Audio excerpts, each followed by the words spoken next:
মাত্র কিছু টাকা বেতন পেয়ে শ্রমিক ভাইরা এই বিদ্যুৎ বিল কেমনে দিবে? আমাদের দাবি প্রত্যেক গার্মেন্টস শ্রমিককে 25,000 টাকা বেতন করতে হবে। আপনারা চান কিনা? সম্মানিত সাথী ও বন্ধুগণ, আজকে গ্যাসের সংকট। সিএনজিতে উঠবেন, বাইক পাম্পে গ্যাস পাওয়া যায় না। বাসায় মা বোনেরা কান্না করে, সন্তানরা কান্না করে, সময় মতন খাবার পাচ্ছে না, কারণ গ্যাস নাই বাসায়। এই গ্যাসের সংকট কাটাইতে হবে।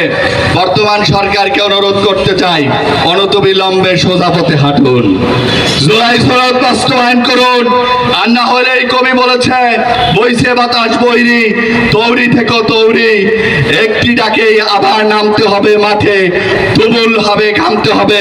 আমার যদি ডাক আছে, ঢাকা জেলার শ্রমিক ভাইরা কি সেই ডাকে সাড়া দিয়ে আবার আপনারা রাস্তায় নামতে প্রস্তুত?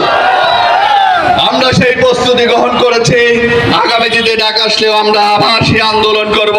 তারপরেও আমরা জুলাই সনদ বাস্তবায়ন করে ছাড়বো ইনশাআল্লাহ। বাংলাদেশ জিন্দাবাদ, বাংলাদেশ শ্রমিক কল্যাণ ফেডারেশন জিন্দাবাদ। আল্লাহ হাফেজ।